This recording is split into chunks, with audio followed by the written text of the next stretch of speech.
Tudo começa com o som estridente de um alarme ecoando por todo o convés do porta-aviões Leviatã.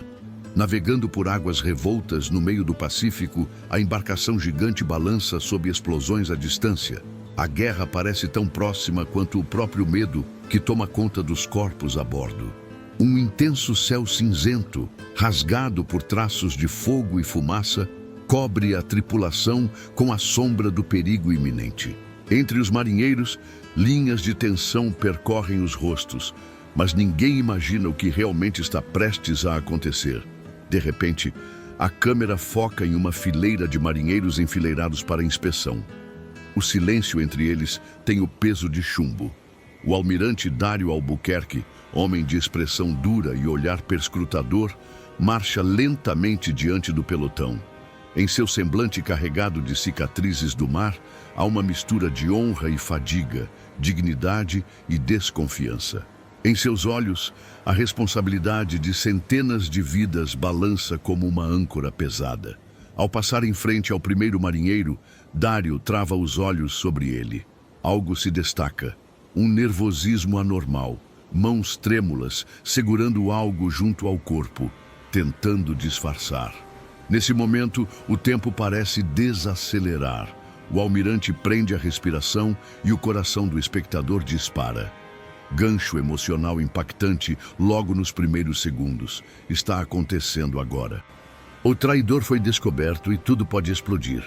Antes de continuarmos essa história inacreditável, eu já quero te pedir, se o clima ficou pesado aí também, já deixa seu like aqui no vídeo, se inscreve no Crônicas dos Sete Mares para mergulhar com a gente em batalhas e segredos navais como esse e comenta aqui embaixo de onde você está assistindo.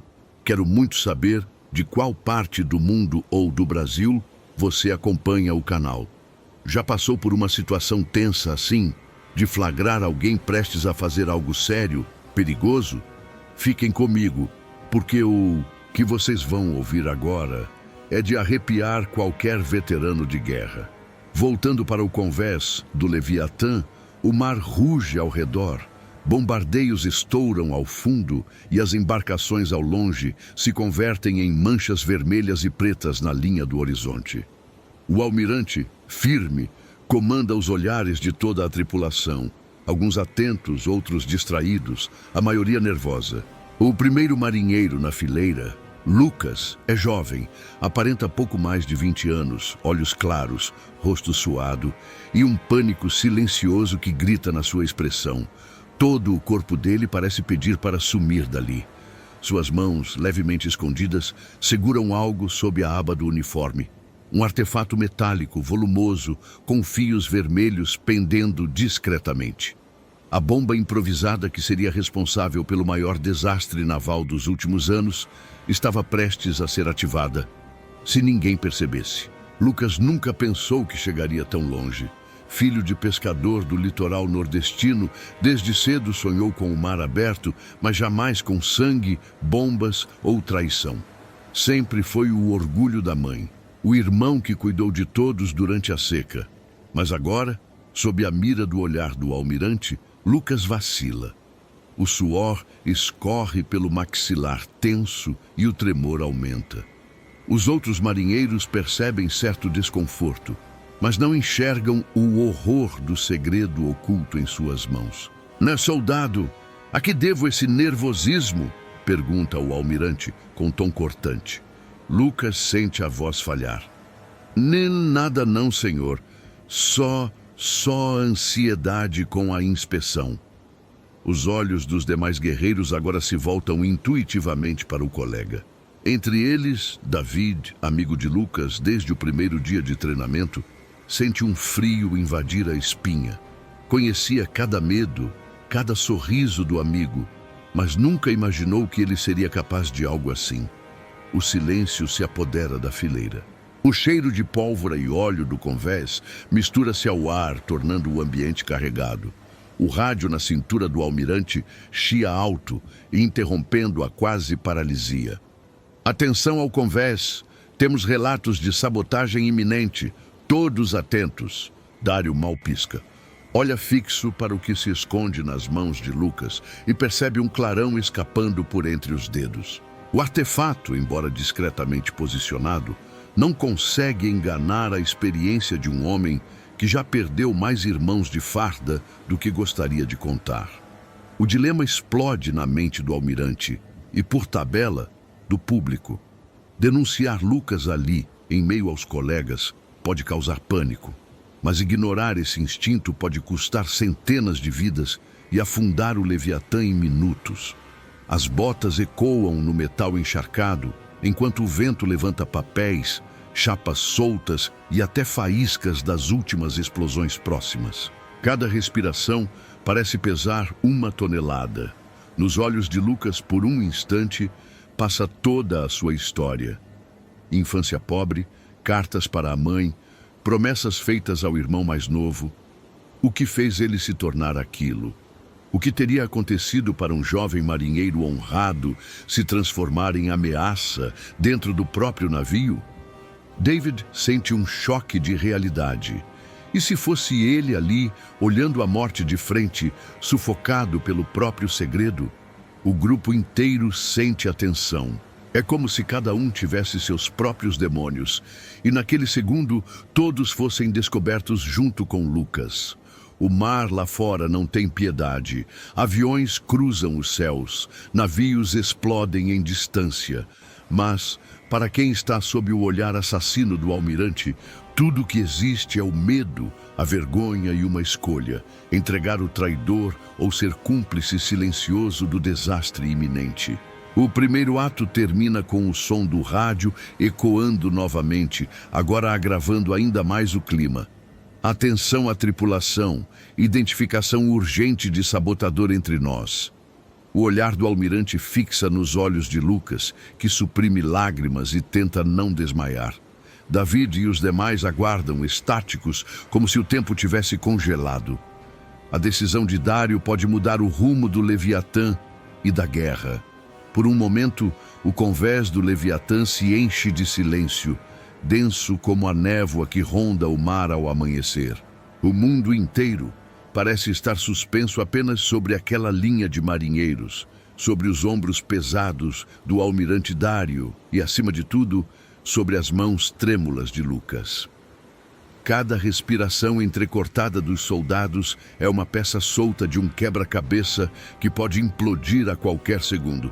O rádio continua disparando ordens e alertas, enquanto ao fundo a batalha naval ganha intensidade. Tremores espalham-se pelo deck, como se o navio gritasse por socorro.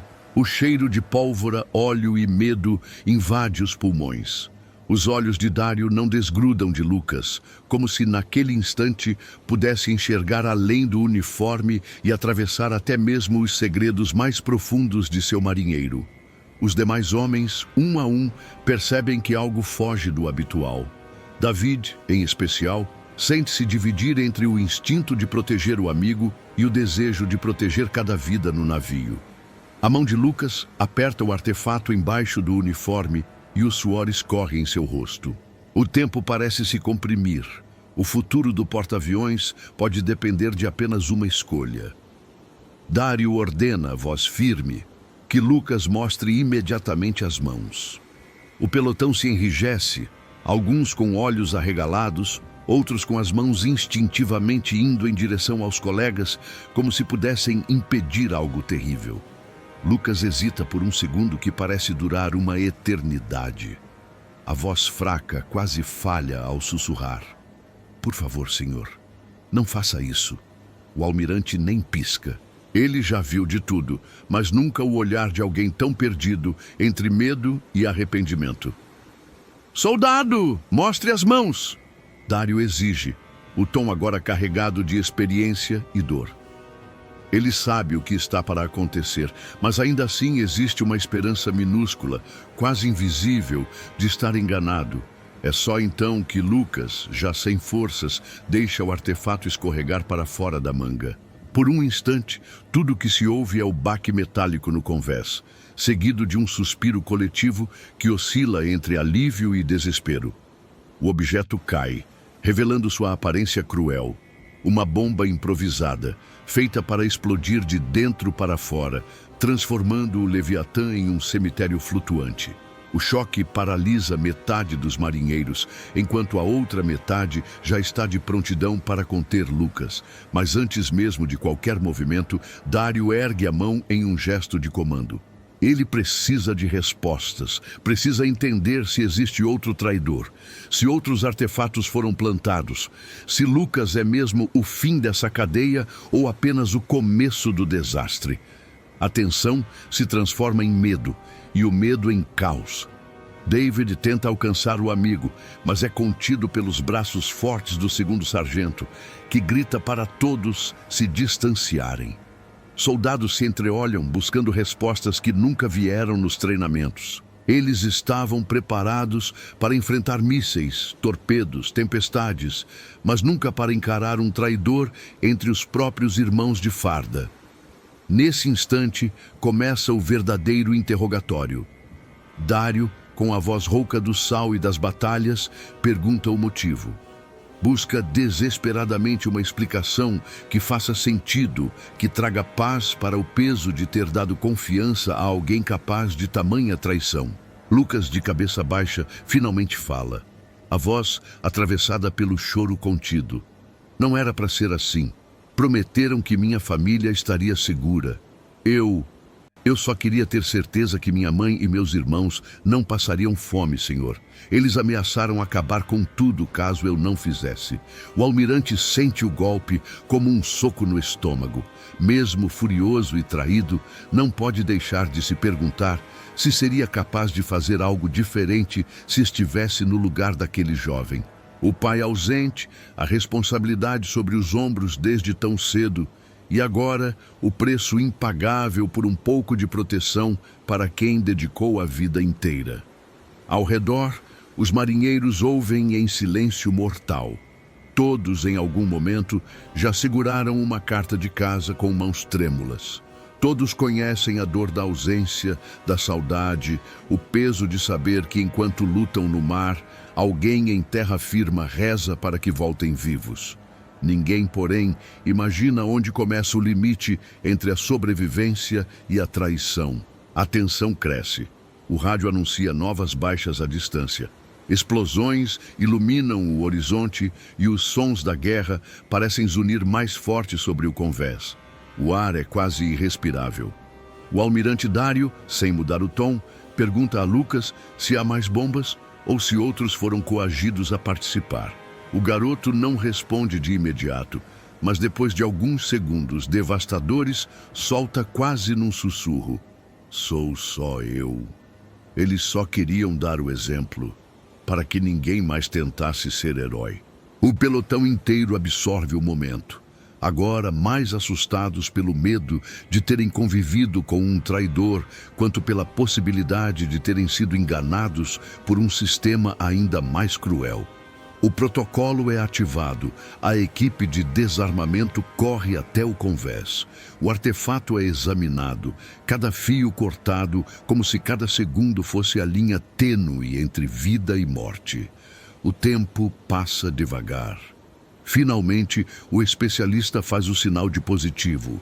A bomba está desarmada. O alívio é coletivo, mas está longe de ser celebração. Ainda paira no ar a sombra do que poderia ter acontecido. David se aproxima de Lucas uma última vez, encara o olhar destruído do amigo e pergunta com uma honestidade que só irmãos de trincheira entendem. Por que, irmão? Por que não falou comigo, com a gente? A gente dava um jeito junto, como sempre fizemos. Lucas geme envergonhado. Eu não queria colocar ninguém em risco. Achei que se resolvesse só comigo, ninguém mais teria que sofrer. A confissão desencadeia lágrimas em outros rostos. A dor de Lucas agora pertence ao grupo. Quando você está em um navio de guerra, cada homem é seu irmão. Cada dor é uma parte compartilhada da alma coletiva da tripulação. O comandante faz questão de que todos testemunhem o que acabou de acontecer. Ele sabe que a guerra forja não apenas soldados, mas seres humanos marcados por decisões impossíveis. Faz questão de deixar claro que o maior perigo às vezes está mais perto do que se imagina. Enquanto Lucas é levado, o silêncio é maior do que qualquer explosão. O almirante, mesmo traído, sente a responsabilidade ficar ainda mais pesada. A cada passo, ele se pergunta qual seria o preço verdadeiro de garantir a sobrevivência do Leviatã. No horizonte, o sol tenta romper as nuvens pesadas, mas o clima permanece sombrio. O destino daquele porta-aviões e de todos que ali estão depende agora do entendimento, do perdão e da capacidade de continuar lutando, mesmo depois de um baque tão profundo. Se você estivesse ali, o que faria? Quem teria coragem de agir diferente diante de um ultimato impossível? O peso dessa escolha agora recai sobre todos, e a verdadeira batalha pode estar apenas começando. O navio Leviatã navega lentamente sob o peso de um silêncio quase insuportável. Ainda ecoam no convés os fantasmas de uma tragédia que só não aconteceu por segundos de coragem e compaixão. Cada onda que se choca contra o aço frio do casco serve de lembrança do quão perto todos estiveram do fim. O céu permanece nublado. Fragmentos de fumaça vagam acima das cabeças, como se o próprio destino pairasse ali para assistir o momento em que heróis e traidores se confundem sob o mesmo uniforme. No posto de comando, o almirante Dário Albuquerque observa a tripulação em silêncio. Enquanto os soldados limpam os rastros do pânico, ele caminha com passos firmes até a sala de reuniões do comando, onde o destino de Lucas será decidido. Os oficiais presentes reconhecem em seu semblante o fardo do comando, a responsabilidade de julgar sem perder a humanidade. Lucas, agora algemado, encara o chão com olhos abatidos. O olhar da vergonha só não é maior do que a preocupação estampada em seu rosto pelo destino de sua família, tão longe daquele oceano impiedoso. Mesmo diante do erro cometido, não há maldade em sua essência. Há desespero, há medo, há um grito silencioso de quem acreditou ser o único caminho. Dário pede que todos saiam da sala, ficando a sós com Lucas. Uma breve pausa separa o grito do mar lá fora do diálogo decisivo aqui dentro. Por que você não confiou em nenhum de nós, soldado?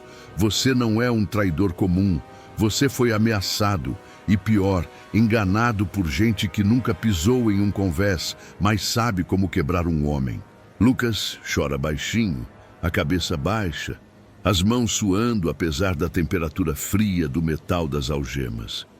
O almirante se aproxima, retira suas próprias insígnias, coloca-as suavemente na mesa e se senta ao lado dele.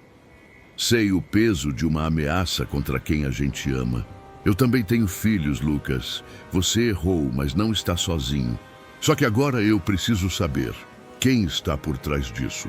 Quem ameaçou sua família? Lucas fala, hesitante, rachado, pálido, e revela um nome que ecoa como um trovão em meio à tempestade. Não era só ele. Havia sim um plano maior. Uma série de tentativas de sabotagem coordenadas que tinham como alvo a frota inteira. O Leviatã era só o começo. A guerra no mar era apenas o reflexo de uma disputa muito maior, feita não só de bombas e canhões, mas também de chantagem, mentira e medo. Dário conhece a profundidade do perigo. Permitir que o resto da frota siga sem saber da ameaça seria condenar outros tantos irmãos ao mesmo destino. Então, com o que lhe resta de força, decide agir. Ordena a detenção imediata dos possíveis envolvidos e ativa o código mais severo de proteção a bordo.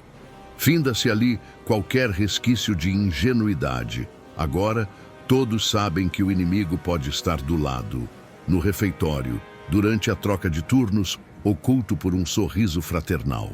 No coração do convés, a tripulação é reunida.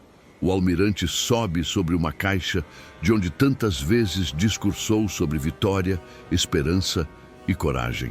Mas, desta vez, a voz embargada é diferente. Hoje quase fomos destruídos não por inimigos distantes, mas por nossos próprios medos e por pessoas dispostas a tudo para sobreviver. Quero que todos olhem para dentro de si e pensem no que, de fato, significa coragem.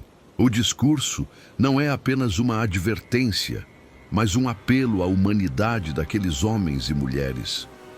Todos ali têm uma história de sacrifício, mães que rezam pelo retorno dos filhos, companheiros que só se separam da dor pelo mar revolto. A cada rosto emocionado, fica claro que o verdadeiro campo de batalha é muitas vezes o espaço entre o dever e o coração. David, que acompanhou cada segundo daquela tragédia anunciada, toma para si a responsabilidade de levar notícias à família de Lucas. O perdão começa como uma fagulha, um gesto invisível de empatia, mas que logo se espalha entre a tripulação. Soldados duros de guerra sentem algo desmoronar por dentro. Talvez o medo de, no dia seguinte, ocuparem o mesmo lugar de Lucas. À medida que a noite cai, o Leviatã segue firme, cortando as ondas como um gigante ferido, mas não vencido. Uma solidariedade silenciosa nasce entre todos. O navio pode carregar cicatrizes, mas também carrega agora a certeza de que, mesmo diante da traição, o amor por quem está em terra pode ser tão devastador quanto qualquer bomba. No final daquela longa noite, o almirante reflete sob as estrelas e escreve uma carta à própria família. Reconhece em silêncio que ninguém sai ileso quando o medo toma as rédeas da vida num campo de batalha flutuante, mas que ainda assim, seguir em frente é o único caminho dignificante. Lucas é enviado aos oficiais superiores, mas não sem antes ganhar o aperto de mão forte de Dário e o olhar de perdão de quem compreendeu a dimensão do desespero. Entre lágrimas e o respeito reconquistado, Lucas deixa o convés com a esperança de que um dia possa voltar a pisar com orgulho no mar. E você? Qual seria a sua escolha se, para salvar quem ama, fosse coagido a trair todos os seus princípios? Se fosse seu filho, seu irmão, sua mãe, passando fome à mercê de pessoas cruéis? O mais importante, talvez, seja nunca julgar com a frieza de quem não conhece o peso daquele uniforme. No último raio de luar sobre o oceano, enquanto o navio avança para longe das cinzas da quase destruição, fica uma lição para todos. O verdadeiro heroísmo vive entre os erros e perdões, nas decisões impossíveis que nos transformam de simples soldados em lendas vivas do mar. Se essa história te fez pensar, já deixa seu like, se inscreve no canal das Crônicas dos Sete Mares para não perder nenhum relato real e comente aqui embaixo. Você acredita que merece uma segunda chance quem age sob ameaça para salvar a família? Conta para mim, quero muito ouvir sua opinião. E não esquece, tem outro vídeo incrível aqui na tela esperando por você. Até a próxima missão, navegador!